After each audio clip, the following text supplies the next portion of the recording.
Assalamualaikum warahmatullahi wabarakatuh. Kami dari kelompok 19 akan mempresentasikan tugas PJBL Radiofarmasi mengenai injeksi pentetrotid LN111 di mana beranggotakan Raikal Adam Nandita, Yesa Rahmadani, Putri Wulan, Febia Yuhendra, dan Anissa Safitri.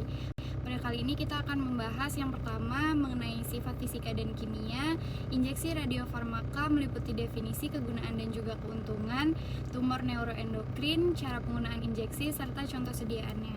Selanjutnya ada sifat fisiko-kimia. Struktur molekulnya C62H80In N12O19S2.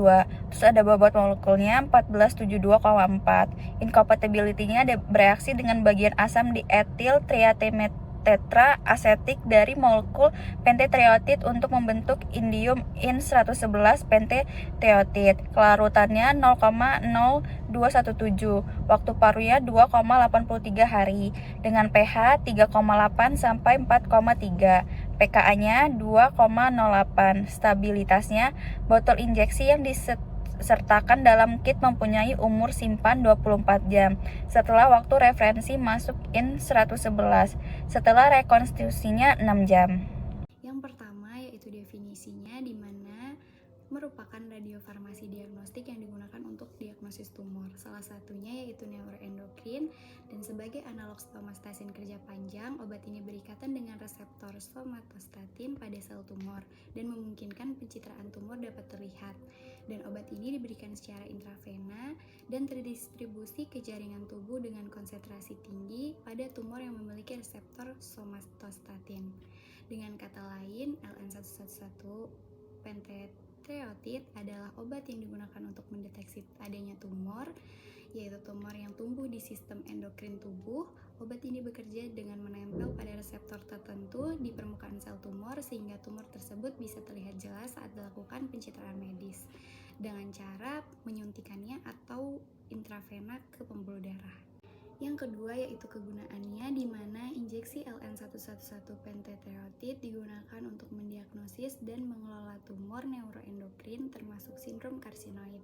Selain mendeteksi keberadaan tumor, injeksi ini juga mengevaluasi respon terapi dan membantu perencanaan pengobatan yang lebih tepat. Prosedur ini memberikan informasi penting bagi pengelolaan pasien dengan gangguan endokrin dan onkologi. Dengan kata lain, injeksi ini digunakan untuk membantu dokter menemukan lokasi tumor, mengetahui apakah pengobatan yang sedang dijalani pasien itu berhasil, dan juga mengatur perencanaan perawatan yang lebih baik. Selain itu, obat ini juga membantu mengelola gejala seperti diare atau kulit kemerahan yang biasanya sering terjadi pada pasien yang tumor dan memproduksi hormon berlebih. Untuk keuntungannya sendiri, injeksi LN111 pentetrotid memberikan pencitraan diagnosis yang akurat untuk menemukan lokasi dan ukuran tumor, dan juga membantu penilaian terapi, mengurangi gejala hormonal berlebih seperti diare dan flushing dengan efek samping minimal dan tingkat keamanan yang tinggi. Untuk keuntungannya juga, selain lebih akurat, dapat membantu dokter mengetahui lokasi dan juga ukuran tumor dengan jelas, dan obat ini bisa membantu menilai apakah pengobatan sudah efektif dan serta efek samping yang minimal, sehingga aman digunakan. Dengan begitu pengobatan bisa lebih tepat dan sesuai kebutuhan pasien. Tumor neuroendokrin adalah pertumbuhan ganas yang muncul dari sel neuroendokrin. Biasanya paling sering terjadi pada pencernaan, paru-paru, dan juga pankreas. Jaringan neuroendokrin cenderung mengekspresikan reseptor somatostatin pada permukaan selnya. Oleh karena itu, pada analog somatostatin dapat berguna untuk pencitraan diagnostik. Pada tumor neuroendokrin terbagi menjadi dua, yaitu tumor fungsional dan tumor non-fungsional. Pada tumor fungsional yang menghasilkan hormon berlebih dapat menyebabkan hiperglikemia yang disebabkan oleh insulinomia atau gejala gastrointestinal seperti diare dan kemerahan pada kulit yang sering terjadi pada sindrom karsinoid.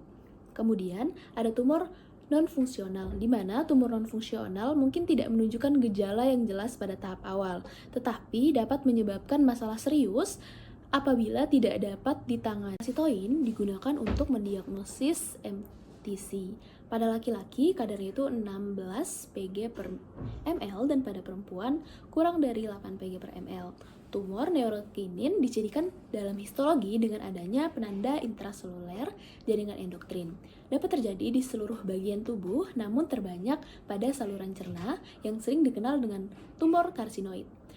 Pada penanda tumor yang paling sering digunakan adalah NE. Selanjutnya ada mekanisme tumor neurokinin.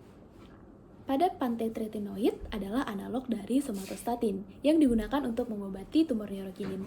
Setelah injeksi, ia diberikan dengan reseptor somatostatin pada sel tumor, di mana menghambat sekresi hormon pertumbuhan dan faktor proliferasi, sehingga memperlambat pertumbuhan tumor. Selain efek antiproliferatif, pantotretinoid dalam bentuk injeksi radioaktif seperti I111 dapat menargetkan sel tumor secara spesifik, memungkinkan deteksi dan memberikan radiasi yang membunuh sel tumor tanpa merusak jaringan sehat. Penggunaan pantotretinoid menawarkan terapi yang lebih terarah, mengurangi efek samping. Selanjutnya ada cara penggunaan injeksi pententroid. Yang pertama ini ada peringatan dan catatan saat penggunaan. 1. Ketika kita memindahkan atau menusukkan jarum ke dalam botol obat, seperti saat mengambil obat dari vial, kita harus melakukan prosedur dengan sangat bersih dan steril. Lalu saat melakukan seluruh langkah prosedur atau mengambil dosis obat dari botol reaksi concentration, kita perlu selalu memakai sarung tangan yang tahan air. Selanjutnya yang ketiga ini ada untuk memindahkan larutan indium dalam 111 klorida. Kita gunakan jarum suntik steril yang sudah dilindungi dengan baik menggunakan alat yang ada dalam kit. Yang keempat itu ada pelindung yang cukup harus tetap terpasang selama proses sampai obat diserahkan kepada pasien dan dibuang dengan cara yang benar atau dibiarkan hingga tingkat radioaktivitas menjadi aman dengan cara gunakan jarum suntik yang steril dan dilindungi untuk mengambil dan menyuntikkan obat. Selanjutnya ada kelima, ini hindari menyuntik obat ke dalam kantong atau saluran infus pada alat pemberian nutrisi penetrasi total. Yang B, tata cara penggunaan indium dalam injeksi penetrolida. Yang pertama, letakkan botol reaksi onsenreskan di dalam pelindung timbal yang tabelnya minimal 1/4 inch dan dilengkapi dengan penutup. Yang kedua, bersihkan sumbat karet botol reaksi dengan antiseptik yang sesuai dan biarkan botol mengering. Yang ketiga, ambil isi botol larutan indium dalam 111 klorida dengan cara yang bersihkan menggunakan jarum dan alat suntik yang steril yang dilindungi. Yang keempat, suntikan larutan indium dalam 111 klorida ke dalam botol reaksi onstreonskan, injeksi in 111 penetroid. Yang kelima, putar perlahan botol reaksi onstreonskan sampai pelet terliofilisasi benar-benar larut. Yang keenam, biarkan injeksi indium dalam 111 penetrida inkubasi pada suhu di bawah 26 derajat Celcius selama minimal 30 menit. Ingat, waktu inkubasi 30 menit itu diperlukan dengan hasil yang baik. Yang ketujuh, jika perlu, encerkan sediaan hingga maksimal 3 ml dengan injeksi natrium klorida 0,9% USP sebelum disuntikan. Masukkan dalam fluid steril yang dilindungi dan diberikan kepada pasien. Dengan menggunakan pelindung yang sesuai, periksa isi pial secara visual, pastikan solusinya jernih, tidak berwarna dan bebas dari partikel. Jika tidak, jangan gunakan, buang dengan cara yang aman. Selanjutnya ada uji injeksi indium dalam 100 penetrida menggunakan ruang ionisasi yang informasi radiosei. Tempelkan label pada pelindung timbal, lalu periksa hasil radiobelling sebelum memberikan kepada pasien sesuai dengan petunjuk di bawah. Jika kemurnian radiokimia kurang dari 90%, jangan gunakan produknya. Selanjutnya ada simpan botol reaksi onsteonscan dengan injeksi indium dalam 111 penetrotida pada suhu ruangan antara 20 derajat Celcius hingga 25 derajat Celcius hingga digunakan dalam waktu 6 jam setelah persiapan.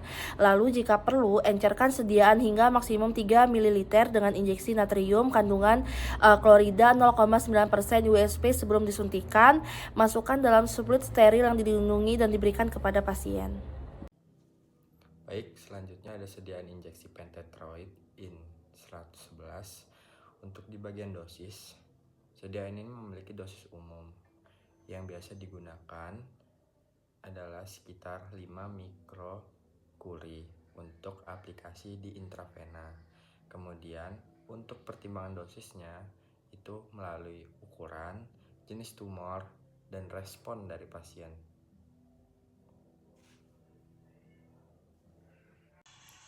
Baik, selanjutnya untuk penyimpanan sediaan ini kita bisa menyimpannya di dalam suhu yang dingin atau kondisi dingin pada suhu 2 derajat Celcius hingga 8 derajat Celcius demi menjaga stabilitas dari sediaan tersebut.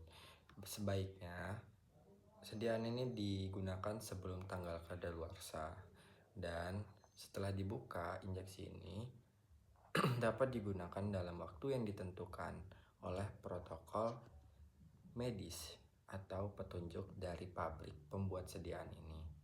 Pada fasilitas kedokteran nuklir, sediaan ini disimpan di lemari pendingin khusus yang sudah dirancang untuk sediaan pentetroid. Selanjutnya, dari injeksi pentetroid terdapat dua bentuk sediaan, yaitu sediaan ampul Q-Tide 100 mikrogram per mili dan sediaan vial MP ocrevitad asetat 50 mikrogram per 1 mili.